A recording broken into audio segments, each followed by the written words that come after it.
The 59 sound, that is from the Gaslight Anthem, the title track to the band's last album. Brian Fallon from the band joins me live in the studio. Welcome. How you doing? Good. So, well, tell me about that song, the 59 sound, because there's sort of an interesting story. You were briefly telling me before we got in the studio here. Tell me about the sort of genesis of that song and how it all happened, because it's a great song. That one, I was thinking about another record and kind of figuring out what we were going to do, and that song kind of came as one of those like lightning bolts. I was sitting on the floor of my bedroom and I just kind of strummed out the first first It's like a scene out of Almost chord. Famous right there. It was ridiculous. Like I strummed the chorus, and I had been playing with that chord progression for about 2 weeks and nothing but for some reason that day at that time it hit me and I was like, all right, I'm gonna go get a cup of coffee down at the Quick Check. I'll think about this. I went to the thing and wrote the whole song, words, everything, like on the way, and then came back, wrote it down, and that was it.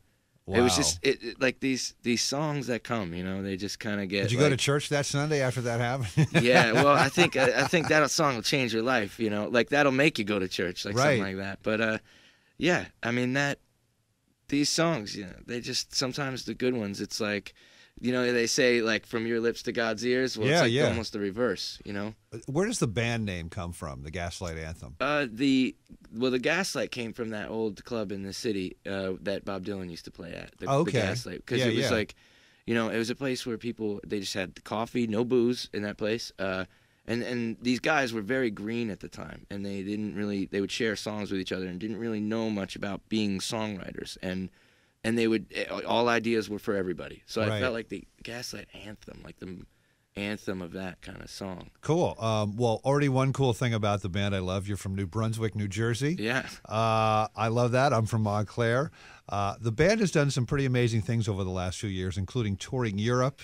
You're on the cover of Kerrang! Magazine, and a lot of people, when they hear Kerrang!, they think, okay, who's on the cover this month? Well, it's got to be AC/DC, or Ozzy, or Lemmy from Motorhead. Yeah. But you guys are on the cover, and they had never even written about you before. All of a sudden, you're on the cover. That's a pretty big magazine over there. Yeah, very big. What was that like? Jeez. That was another one of those things. Like, a lot of my band's career has kind of been a lot of like, I don't understand this. This is not really what's supposed to happen. We expected and fully were ready to take our kicks for years and years and years and just get beat up by it. And people have just been very gracious to us. Like, I don't know. I guess God likes our band. Well, you're playing Bonnaroo, I guess, another European tour this summer too, right? Yep. Bruce Springsteen is a fan of the band. Yeah. How did that happen? Again, what am I even going to say to that? Like, the guy comes up to us and is like, "Hey, I like." No, wait. Where was this? In England, in Glastonbury, and he was just like, "Hey, I really like your band." I'm like what? Yeah, I like your band. You're Bruce Springsteen, and I'm Brian from New Brunswick. Right. What? I don't have anything to say. So I just listened. Wow. So now really cool, he good guy, and great guy, and he jammed with you a few times. Did he not? He did, and he was just like, I think I know your song. He's like, here's the chords, right? And I was like, whoa, okay, so that means you've sat down and kind of thought about this for a little while. That's like Eric Clapton being like, hey, man, I like that lick you wrote, and you're like, really? The new album is American Slang, coming out. Is it June? Yeah, it's coming out in June. Yeah.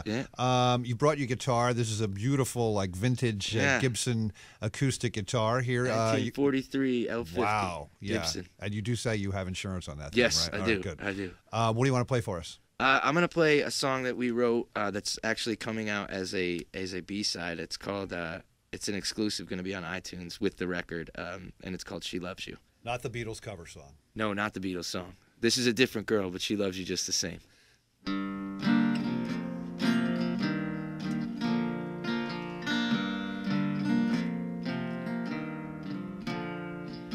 President Street, where you'll find the sisters praying over my city's heart, while Union Avenue turns to its disciple who feels the pressure heat coming on hard. And if all was well and your heart could find the words, well, would we be for better, baby? Would we be for worse?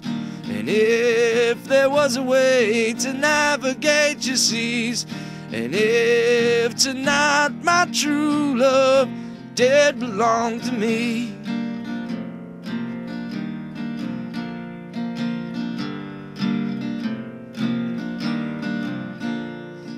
Now Juliet, she's smoking by the window, saying stone cold, I believe in you, Romeo. And the raindrops in the cars keep on falling from off the bars, blocking out a good song playing on the radio. And if all was well and your heart could find the words, well, would we be for better, baby? Would we be for worse? And if there was a way to navigate your seas, and if tonight my true love, well, I've been down, I've been out, had my head and my heart kicked around. I've been down, I've been out, had my head and my heart kicked around. And in the quiet of the night, well, Romeo's mind is burning from putting all of his blood into them sermons.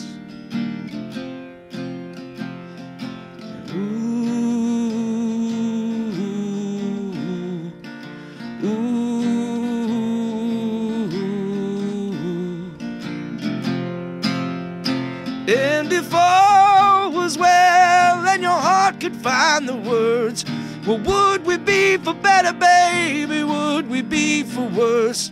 And if there was a way to navigate your seas, if tonight my true love, she did belong to me.